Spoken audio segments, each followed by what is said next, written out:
Pancen setiap dalang, setiap seniman dalang kuwi mempunyai ciri khas masing-masing sesuai dengan kelebihan kanca-kanca pengrawit lan maranggono. Dadi wong sing nari ora mung waton joget, dadi ngerti wiraga, wirama kelawan wirasa ki mudeng. Sapa sing nari sing cacahe ana loro? Iki mau asmane Mbak Ovalica Herlis Nata saka Sidoarjo sing sebelah kanan.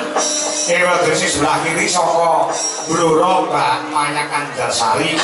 Kuwi semuanya lulusan seni tari Institut Seni Indonesia Surakarta. Kaya kok tariane ora ngawur ning tariane ana rasane wiraga wirama wirasa. Iya lho. Wong sekolah wae 7 tahun kok lho. Oh iya. Gegunan babagan tari-tarian mulo iki mau tak aturke pamerke luwih dhisik. Jogetaning waranggono-waranggono Dwijalaras Indonesia untuk menarik perhatian para pamirsa sing mapan oleh ngadisanan. Oh, ngono ya. Jadi secara keseluruhan ini mendukung, no. Sing nari ya mendukung, pengerawite ya mendukung. Ki oleh klub dadi siji, ya disamang penak dirasake ya eneng rasane. Bener pengendikane Pak Pranoto Adicara. Wis ngerti lagu lelagiane kanca-kanca Dwijalaras Indonesia rombongane awake dhewe. Oh, ngono ya. Sindene ya nom-nom ya. Ya gone utawa cara panaraga ki panjang. Panjake sawangan. Ora enek sing tuwek sitok-sitok. Kabeh jenom. Rahasiane apa? Kok ya gone jenom. Anggere arep tuwek sithik tak pateni lho. Wis jenenge anarkis ora. Terus yang kedua iki mau sawise waranggono lenggah nggone jejogetan diaturke lelagon sing bernapaskan religi utawa agamis. Hasbunallah wa ni'mal wakil, ni'mal maula wa ni'mal nasir. Oh, ini antara budaya karo agama ini sudah menjadi jiwa para warga masyarakat oleh ngadisanan sambit ing kutha Riok Ponorogo. Oh, berbudaya juga ning agamane tidak ditinggalkan ki lho sing dadi jiwane para warga masyarakat oleh ngadisanan ya ora bicara bersih desa sing kaya ngene iki digelar wayangane 2 tahun sekali sing setahun go pengajian sing setahun go wayangan. Oh, jane nek dipikir nek wayangan iki 2 tahun pisan ya kesuwen. Oh, nek kabeh mau nuruti kerentek sediane para warga masyarakat, agamane ya kecegah, budayane ya tidak ditinggalkan. Iki lho hebate masyarakat oleh ngadisanan sing sudah tertata, lan ngerti paham terhadap budaya dan agama. Mula tepuk tangan buat warga ngadisanan yang hebat. Kaya ngono ya ya. Iya. Jane nek dipikir 2 tahun pisan iki kesuwen, nek iso ki setahun ping 4 atau ping 5. Oh, sing bayar ya mesake masyarakat sing urunan kaya ngene waton ditindakne secara rutin 2 tahun pisan sing setahun nggo pengajian luar biasa. Luar biasa ya nok yo. Ini membuktikan bahwasanya piyayi ana ing ngadisanan wis aturke ana ngarep budayane ya digeluti, agamane ibadah ya tidak ditinggalkan. Mula sawangen bapak-bapak sing kangkung-kangkunge mending nganggo songkok utawa nganggo kopiah, ibu-ibu mending nganggo jilbab. Bukan ya. Iki bukti bahwasanya warga masyarakat ana ngadisanan kuwi agamane kuat, agamane kental. Nek kowe ora percaya, nek warga ana ing ngadisanan ki agamane kuat, ibadahe rasa. Kowe jam 3 sore lu dolan nang ngadisanan, masjid langgar adzan. Allahu Akbar, Allahu Akbar. Wong ngadisanan langsung gudu-gudu nek sawah lho. Basa nek sawah lho. Nek sawah iki ngampiri kancane, Kang, Pakde, Pakle, leren sik, kalau ditimbali karo Gusti Allah. Adzan wis kumandang. Ayo salat sik nyambut gawe ya oleh. Nek adzan kumandang pacuwe diselehne, arite diselehke, ayo bareng-bareng ibadah ngampiri kancane sing nek sawah, salat berjamaah yang ngejin yang langgar baru balik yang sawah meneh. Nah ini yang dinamakan seimbang kewabalan. Mergo warga ini ngerti bahwasanya hei menungso kowe nyambut gawe kanthi sregep kaya dene uripmu bakal 100 tahun meneh. Ning kowe ibadah kanthi kusuk kaya dene kowe sesuk arep mati utawa ditimbali karo sing gawe urip. Ini namanya kan kehidupan yang balance utawa seimbang. Oh, ngono. Nah, luar biasa ya, luar biasa. Aku kangen banget karo Ngadisanan. Oh, Ngadisanan. Ya. Ya Pak Lurah. Ya, Pak Lurah. Heeh. Biyen awake dhewe tau ini udakara tahun 2016 kok. Oh iya. 2016 heeh. Papane wong Jebar kaya ngene. Ya, heeh. Sundare Pak Suparni sing asta kepala desa 3 kali. Utawa 3 periode. Heeh. Kepala desa iki ora mungkin iso 3 periode ora ditresnani. Dipercaya karo warga masyarakat upama iso aturane negara iki iso ditoleransi, iso-iso panjenengane Pak Suparni iki didadekne kepala desa seumur hidup lho.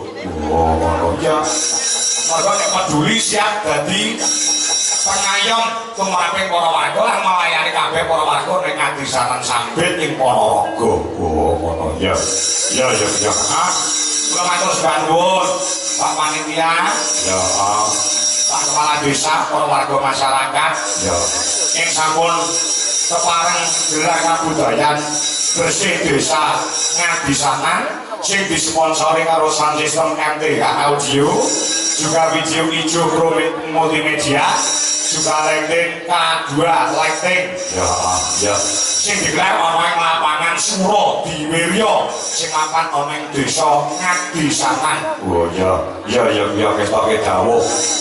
Awake dhewe mung iso matur nuwun lawan para warga sing mapan ning Ngadisanan tanpa kapercayane para warga ing Ngadisanan. Saking awake dhewe iso sowan mrene, Pak Lurah ora iso apa-apa nek ora didukung lawan para panitia perangkat desa, lembaga desa lan masyarakat.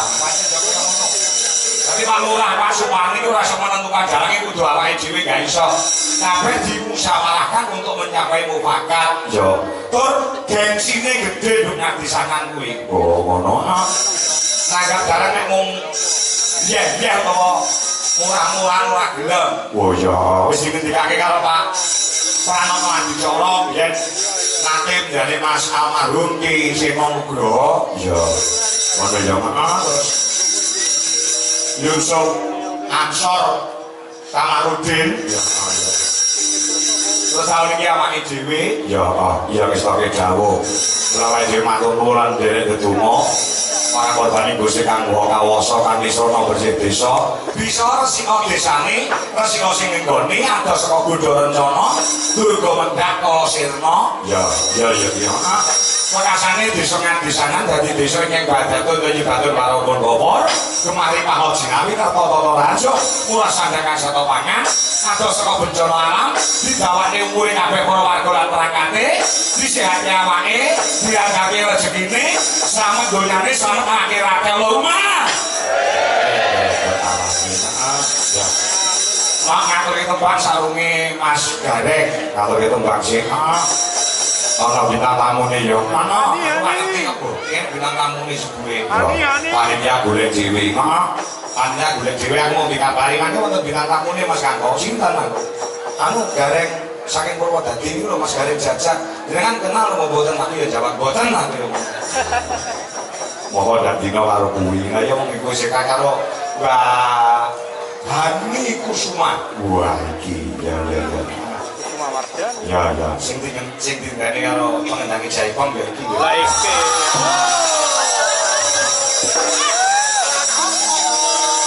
Apa yo ngagune masare. Kapan yo Hani Kusuma iso bintang tamu di JRI? Ya, nganti Hani Kusuma iso bintang tamu di JRI, aku arep joget duet karo Hani Kusuma.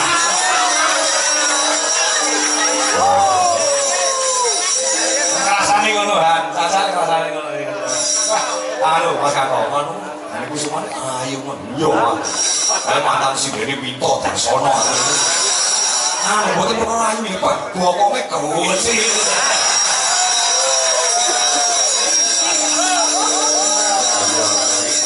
Iya. Biasa ini. Iya. Mana ya? Lagu sino aku mau lah sore linggo ning nggon ngarepan kene iki aku nulis apa lagu sino kanggo rasa tresnaku karo warga Kanthi Saman. Oh, ngono ah. Ya. Diumumke meneh sumber awake dhewe ya ning Ponorogo. Heeh. Engko ning ora marem iso tanggal 10 Juli. Oh, ngono ah ana ing Desa Balong, Kecamatan Balong, Kabupaten Ponorogo. Oh, ngono. Ya.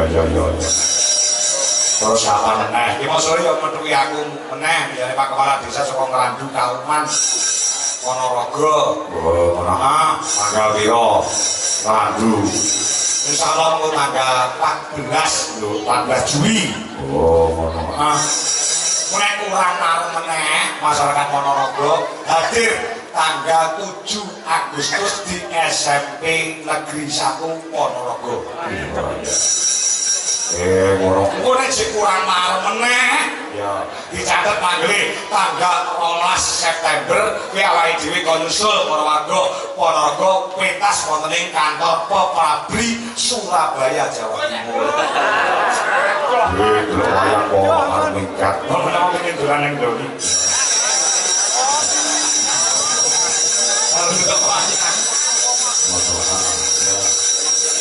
Ya Mas, bersih desa Kanthi Saman. Ya. Sing suarane lantang sapa? Ah, kira suara telu iki anu kok. Suarane batal kabeh ya si Joko kabeh. Heeh. Joko kabeh lho, kan ya gone Pak Kangko kan. Sing ganteng-ganteng. Ya. Ya dia enak. Ya enak. Si Joko semua itu. Terus Mas Anu. Ini aku Joko matamu bisa nih. Dia jujur. Saya kira ngacung. Aku si Joko. Ya jenenge sapa? Jenenge Rian ning desa jenenge Mbah Sumo Bawu.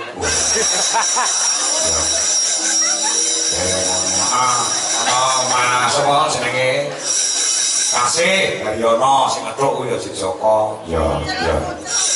Ucel. Oh, Ucel ya si Joko sing rambute gondrong kuwi. Ah, ora tau laut.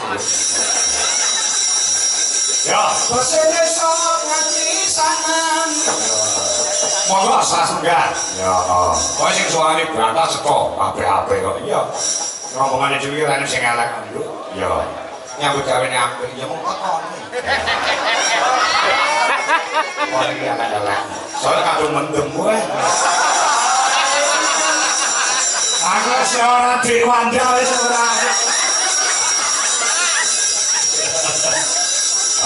ya tapi Mas Wisnu ya kena Ugo ya kena Mas Retno Wibowo ya kena Rasa Tresno Karyasi awake dhewe tumrap warga Kanthi Saman nganggo surah tembang secara mendadak tak gawe ning panggung mbok apik mbok elek lagune aku duweni rasa tresno kawan warga Kanthi Saman tanpa mbok kangen ya Mas bersih desa Kanthi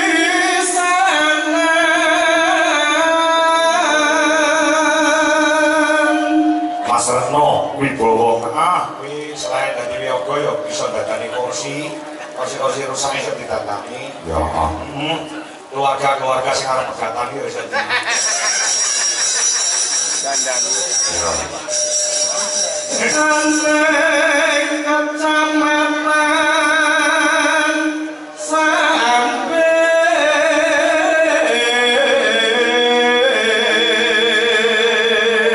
Kanthi Saman kuwi kecamatane Sambit. Oh, ngono. Rutin Mas, teng mriki. Rutin rong taun sepisan. Rong taun sepisan. Ya, pinangka tondo apa Mas? Tondo syukur marang Gusti. Tondo syukur marang Gusti sing karya jagat. Ya. Terus warga rangkap nyawiji. Iki sing penting warga lan perangkat desa nyawiji. Iki dudu sing duwe gawe iki ora mung Pak Lurah to, dudu Pak Suwangi to, dudu perangkat desa, kabeh kesemuanya warga masyarakat menjadi tuan rumah utawa sing duwe gawe bengi iki. Kula menjadi Pak Pranoto Adicara mau ngendika nek adicara kaya ngene iki ya kudu dileki kanggo sono tirangkat nek iso nganti rampung nganti paripurna. Lakune wong Jawa sing apik kuwi siji poso, loro melek nek poso ora kuat, melek sing positif. Yo melek rong dina rong bengi malah main lagi. Yo ngono. Lah iki positif mergo nonton kabudayan, nonton wayang kulit iki budaya sing kebak lawan tontonan, tuntunan nek kebak marang tatanan. Oh iya. Iki kok nganti bar ribuan kok do undur, bar ribuan kok mulih, rugi nek urunan 50.000. Oh iya. Nek ketahu entuk wayangan kaya ngene kok nek gareng jajak karo Hani Kusuma wajane kok. Ya. Urunane piro, Mas? Urunane 50.000. Cetok urunane 50.000. Nek gelem urunan sono ikhlas lahir batin nggo nyodakoi desane, nyodakoi bumi ana ing adisanan bakal piye, Mas? Tambah berkah barokah. Ki kok bakal tambah rezekine yo barokah uripe. Oh, ngono ya. Iya. Ngono. Pose sedekah ora roboh bakal koko, ora rubuh bakal kukuh. Oh, ngono. Ah, ya. Lurahe, Mas Bowo. Lurahe Bapak Suparni. Lurahe Pak Suparni. Oh, ngono ya. Iya. Pak lurahe barang mlebu ana tembang omongi kok. Kuwi ora dalan cerdas ra iso lho. 5 menit lho gawe tembang iki mau dadi. Ya, terus donga sing dhewe apa Mas nek tembang iki mau? Mugi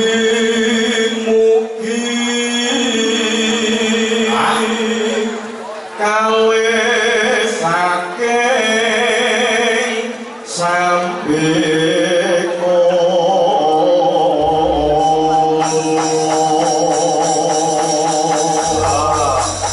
Mugi-mugi kalih saking sambekala sawise nganake bersih desa iki sambekala ilang saka ing warga masyarakat lan perangkat desa ing adisanan mung karek ayem tentrem sejahtera ya uripe sakasane wangunan sandang pangalan papanipun. Amin. Ya. Ah, ki ana ndadute, Lho. Ndadute latiane kapan mau tekan kene yogane jam 7:30.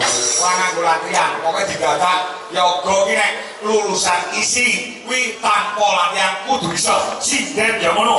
Tanpa latihan kudu iso. Rasan dredeg, manda rasan dredeg. Sampai bar seminar dhewe kok dredeg. Seminar. Ngomong-ngomongan dhewe kok dadi dredeg. Ya. Ya. Coba buka saka salon. Ya. Nih. Ya.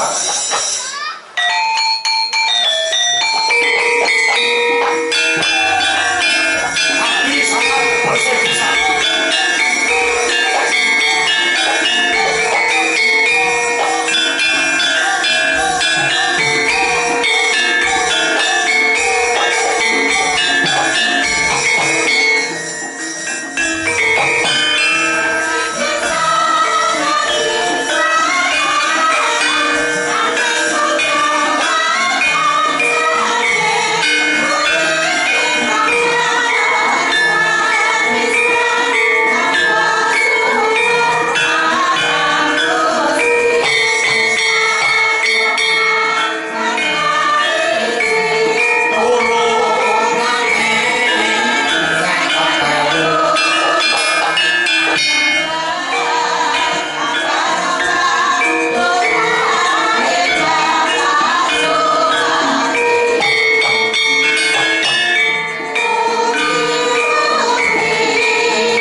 Sampun kula aturaken Pak Lurah Suparni. Ya.